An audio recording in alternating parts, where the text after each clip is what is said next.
Good afternoon ആയി കാണും. ഞാൻ ഒരു വ്ളോഗ് എടുക്കണം എന്ന് വിചാരിച്ചിട്ട് ഒരുപാട് നാളുകളായി. ബട്ട് എനിക്ക് വ്ളോഗ് എടുക്കാനുള്ളൊരു സംസാരിക്കാനുള്ളൊരു കപ്പാസിറ്റി ഓർ പവർ ഉണ്ടായിരുന്നില്ല. ഞാനിപ്പോൾ എൻ്റെ ഒരു പീരീഡ്സ് ഡേയ്സിലൂടെയാണ് കടന്നു പോകുന്നത്. അതുകൊണ്ട് തന്നെ ഇപ്പോൾ ഫോർത്ത് ഓർ ഫിഫ്ത്ത് ഡേ ആയി. ഇപ്പോഴാണ് ഞാനൊന്ന് ഇങ്ങനെ എണീറ്റ് ഉഷാറോടെ നിൽക്കണേ. ഇത്രയും ദിവസം ബെഡ് റെസ്റ്റ്.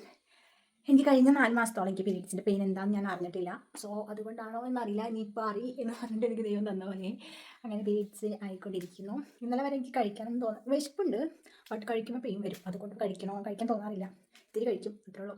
then ഇന്ന് കഴിച്ചപ്പോൾ വലിയ പ്രശ്നമൊന്നുമില്ല. അങ്ങനെ എൻ്റെ വ്ളോഗ് ഇവിടെ തുടങ്ങുകയാണ്. ഞാൻ ആദ്യമായിട്ടാണ് വ്ളോഗ് എടുക്കണതിൻ്റെ കഷ്ടപ്പാട് കൈയൊക്കെ കളിക്കണം ഫോണിനെ വിളിച്ചിട്ട്. അപ്പോൾ ഒറ്റയ്ക്കായതുകൊണ്ട് ഞാൻ തന്നെ എടുക്കണം. സോ ഇന്നത്തെ ഡേ ഇൻ മൈ ലൈഫ് കാണാം.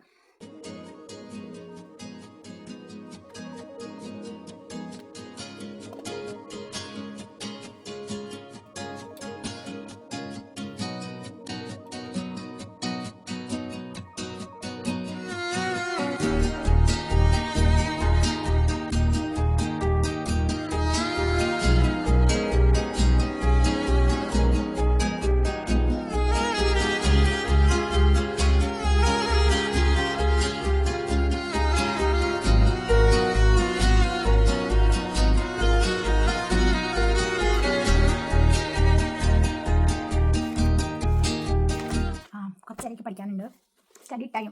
സോ അപ്പം ഞാൻ വീഡിയോ എടുക്കണില്ല. ഞാൻ എന്തായാലും പഠിച്ചിട്ട് വരാം. അത് കഴിഞ്ഞിട്ട് പ്രത്യേകിച്ചൊന്നും ഉണ്ടാകാൻ വഴിയില്ല. കാരണം വീടിന് പുറത്തേക്ക് അങ്ങനെ പോകൽ കുറവാണ്. വീടിനടുത്ത് തന്നെയാണ് മിക്ക ദിവസങ്ങളിലും. സോ സ്റ്റഡി ടൈം സ്റ്റാർട്ട് ചെയ്തിരിക്കുന്നു. എന്താ പറയേണ്ടത് കിട്ടുന്നില്ല. ഓക്കെ, പഠിച്ചിട്ട് ഈ ചക്ക ഭയങ്കര ഫേവറേറ്റ് വണ്ണാണ്. നിങ്ങൾക്കും ചക്ക വലത്ത്, ചക്ക പുഴുക്ക്, ചക്ക ഉപ്പേരി അങ്ങനെയൊക്കെ ഇഷ്ടമുള്ള ഒരാളാണോ? ഇത് പറയാൻ കാരണം ഇവിടെ അമ്മയും ചിറ്റിയും കൂടിയും ചക്ക നന്നാക്കുകയാണ്. കഴിച്ചില്ല.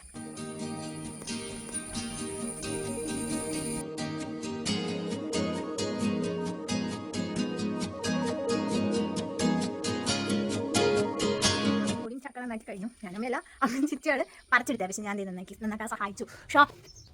എന്താ ഇത്രയും ചക്കയുണ്ട്. അത് ഒരുമിച്ച് എല്ലാം ഫ്രിഡ്ജിൽ സ്റ്റോർ ചെയ്തിട്ട് ഇടയ്ക്കിടയ്ക്ക് തിരിച്ച് എടുത്ത് വയ്ക്കും. ഓക്കെ, അതെന്തിനാ? അപ്പോൾ ഇന്ന് ഉച്ചയ്ക്ക് ബോട്ടിയാണ് കഴിക്കാൻ പോകുന്നത്. കഴിഞ്ഞ ദിവസം വെല്ലുമ്മയുടെ വീട്ടിൽ പോയപ്പോൾ വെല്ലിയമ്മ കൊടുത്തയച്ചതാണ് ബോട്ടി. മണിമേമ ഇതാണ്ടി ഇതിങ്ങനെ കട്ട പോത്തിരിക്കുക. അത് കുറേ ഉണ്ട്. അപ്പോൾ കിഴങ്ങിട്ടാണ് വയ്ക്കാൻ പോകുന്നത്.